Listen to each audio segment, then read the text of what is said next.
because Star Trek, the only reason it worked is because in the future they had free energy. You didn't have to work for a living. They didn't have a monetary system anymore. Everybody was free to, chase their dreams, invent things in this magical utopia, what was obviously a socialist group, which was the Federation of Planets, or the UN. It's a Fabian socialist designed thing, but they put a smiling face on it, and that they're the good guys, and these unique aliens out there with their own views, interpretations, religions. They were the bad guys.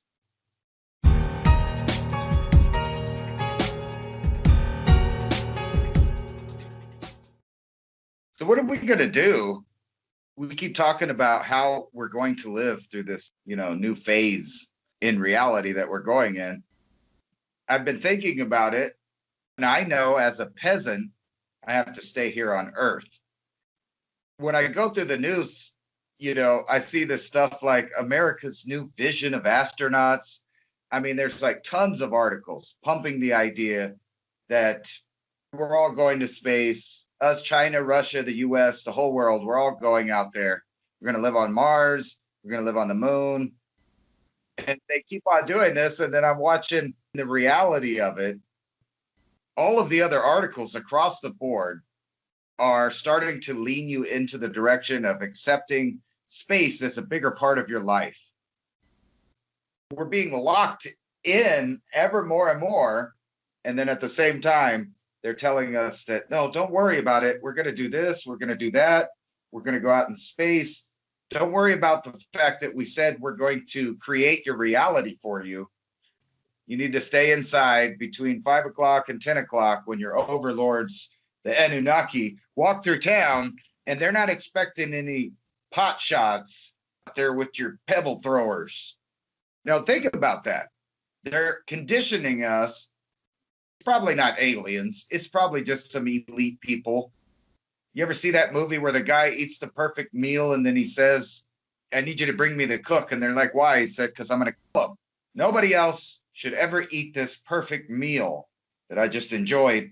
And the elite are a lot like that. They want the whole planet to themselves, like literally. But they don't mind having a few peasants around. That's the way it seems to be. Like they're trying to brainwash people into back in the ancient times where kings and priests demanded worship as if they were gods, even though they were just earthly men like you and me. Earlier I mentioned farming techniques on the earth, and I keep coming back to this, and I'll never shake this thought as long as I live. I watched the movie Jupiter Ascending. And after watching that movie, that bent my reality as to the way the possible true workings of this Earth and our solar system are.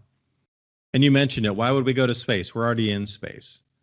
But see, they've conditioned us so much that we're just on a rock on our feet and we need to go to space, but our Earth is hurling through space along with the rest of our solar system.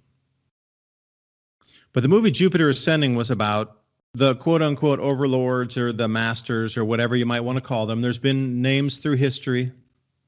And the Money Masters is a branch of that for today.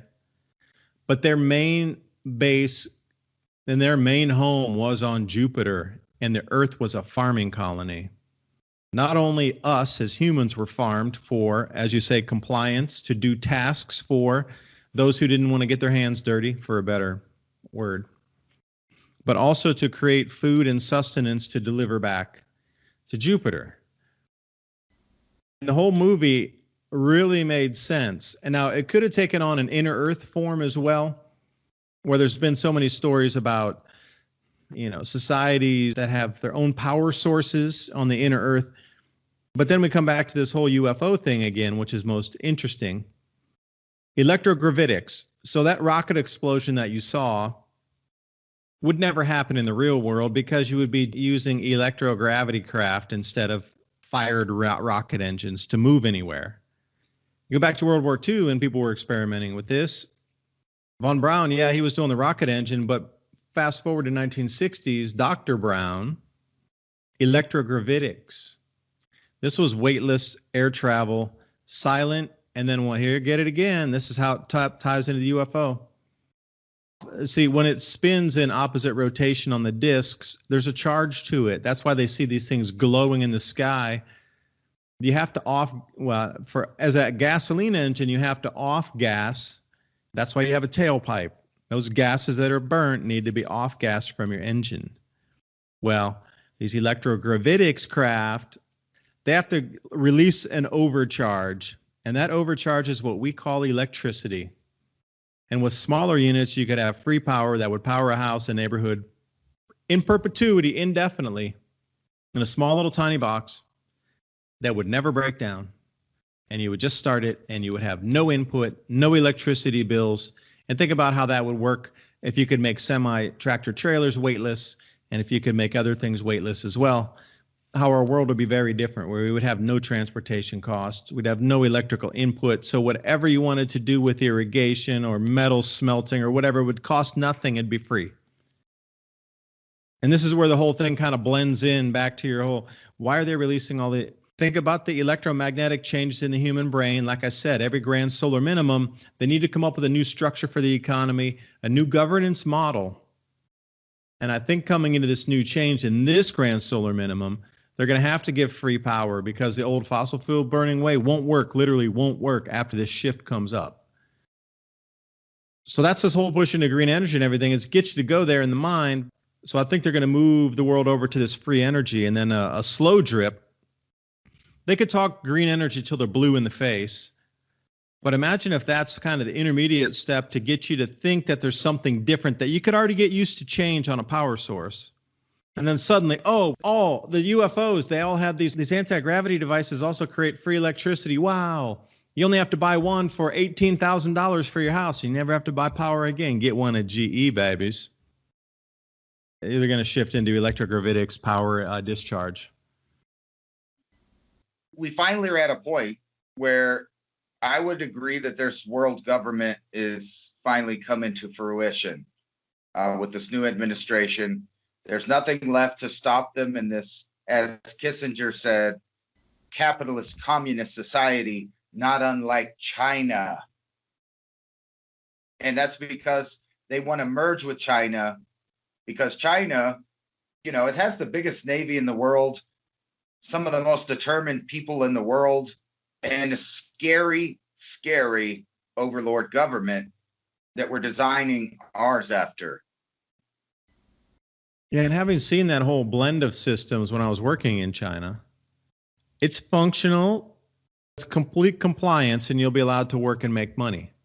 The minute you have an original thought and go off base on changing any kind of structure of the government, the economy, the corruption, the top down, you're wiped out. You're a complete threat, and there's nobody there to help you. You're just wiped out completely. They're trying to sell us on Star Trek, this friendly version, here, we're finally going to let you explore a little bit, but we got to reduce the population down, and you guys got to go to a credit system, because Star Trek, the only reason it worked is because in the future they had free energy. You didn't have to work for a living. They didn't have a monetary system anymore. Everybody was free to, chase their dreams, invent things in this magical utopia, what was obviously a socialist group, which was the Federation of Planets, or the UN. It's a Fabian socialist designed thing, but they put a smiling face on it, and that they're the good guys, and these unique aliens out there with their own views, interpretations, religions, they were the bad guys, even though the Federation was friendly and accepted everyone as long as you assimilated, which is funny. And then they put the Borg out there. That was the next level of transhumanism, of this super elite, awesome, perfect communist Borg society, top down, which is what they want right now. So how do you feel about showing up in the US just in time to watch it convert to what you left? Maybe that's the reason I was born, to go through such a thing and help that transition not manifest. Amen. So imagine the Federation being the global governance that we understand as the globalists, quote unquote. But then you have it even a more pure version of that, which was the Borg. But then the globalists would be fighting the Borg and the transhuman. The Federation fighting the Borg, then, this whole transhumanist thing versus the global government thing is exactly what that equates to. And at what point do the globalists give up their power to become transhuman? Because they got to realize, too, they're going to lose their sovereignty by becoming transhumans. I mean, AI is going to control them indefinitely as well. So in a realistic form, you got to tell me that these guys really want to put computer chips in their brains and be taken over by a non-sentient computer algorithm program, artificial intelligence that can then control their body, mind, and what they can do and think and say and how they can act, and they can terminate their life at any time. And they're going to put that in their bodies? They might talk up the transhumanist thing. I doubt that they're going to interface with the AI, because that AI would exterminate all humanity, and they would be one of the ones that would be exterminated as well. So I don't get it. That's weird, because Elon Musk pushes the idea of the Neuralink in opposition to AI. It's acting like putting a Wi-Fi, a Fitbit in your head is not opening yourself up to the AI, which seems on its face ridiculous. But think about that. I was joking with my kid just, I think last month, and I made him watch Johnny Mnemonic, which was supposed to be January 17th, 2021, which was like the day I think we watched it. And in the movie, if you've seen it, he's smuggling information in his brain in a brain chip, and he has to plug in and download it and get it out of his head, or he'll not be able to put his own memories back in there. And they were already living in this weird society where everything was falling apart, but the super elite were living a good life, and it was a complete transhuman takeover of the planet. And that's what he was hiding from. He was trying to get some code somewhere. And I laughed at how good they predicted the future. It's still Hollywood and sci-fi looking, but if you take that filter off, you realize the main facts are all facts right now. No longer science fiction. It is science fact. It's just not all these cute characters. We're at that time right now. Everybody should clap their hands. We're not going to space, but Elon Musk may take you into another dimension, and others like him, by implanting devices in your head that will connect you to the world's wide web. And everybody knows that that's super ultra controlled now through algorithms. So do you want your, when you get censored, for it to happen inside of your head, right when you're thinking the thought, because that's where you're going? Well, you forgot the ground up worm shake as well for breakfast. Oh. Yeah, that's on the Snowpiercer movie where they're eating the bugs. Yeah, that was a great movie. That really, whoever did that movie, I forget who the director was, nailed it on the segmentation of society, and not bugs with that kind of gooey, looked like a jello goo or whatever. It was ground up insects. They knew it from there, right in the middle, huh? They knew it. Get your protein bar, only $39.95. Yeah, because it reminds me a little bit what you're talking about, that last statement about the uber elite living in their kind of castles, and with the mix with the AI and everything else is, outside and falling apart down here, kind of like Elysium, but worse. I remember seeing this guy, Bitcoin future traveler. Guy came back. This is all about Bitcoin and the run up in Bitcoin, and he's like, "You got to destroy Bitcoin. You can't let it go forward." And he was saying the price predictions of each year that the prices would be for the Bitcoin, and he's been 100% correct up to this year, which he's calling $100,000. And then in 2 years, he's calling $1 million. But then the one interesting thing is he says right about that 2023, anybody who had any type of Bitcoin at all, they would go to these places called the Citadels. And these are areas of extreme wealth where if you had any Bitcoin at all, that you would be allowed in to live and spend out your days and spend your Bitcoin inside the Citadel, while the rest of the world collapsed outside of it into this Neanderthal kill fest out here, or whatever it would be, lack, shortage, starvation, diseasey kind of thing. And even a tenth of a Bitcoin would have allowed you to live the rest of your life up there in what we would consider beyond opulence in today's world. And that was the whole message of this time traveler, supposedly, that came back talking about you need to destroy the Bitcoin because that was the thing that interfaced you to be able to enjoy those luxuries in the Citadel. Which is interesting that you said that thing about they're going to pull back and live in their castles up there and interface with AI while everything crashes around down here. You know, this bending of reality, you wonder, you know, how much it's getting bent because we're almost buying into it that it's set in stone that it's going to be this way. Perhaps it's not. Perhaps that's the mind screw right there, that all this control is really just like the Wizard of Oz. There is no control. But if they can get your mind to believe it is, they don't even have to send troops out on the streets. They can just do it through the news and the social media and fake the newscasts. And you'll predict, oh, well, they're doing it. I've never seen any SWAT teams come down my streets. You know, it's on the news every day. I haven't seen troop movements around my area, but it's on the news every day.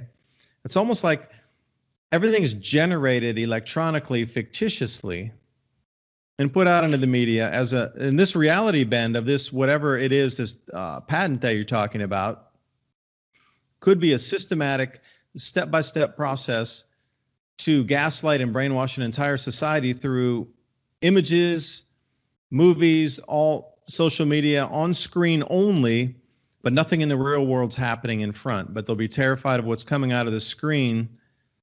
So they'll give up their sovereignty, although nothing in the physical world is happening to them. It's all only in their heads on a screen. Because if you turn off your computer for 10 days and walk away from this, real world manifestation, like physical things in front of you, plopping around you, it's not here.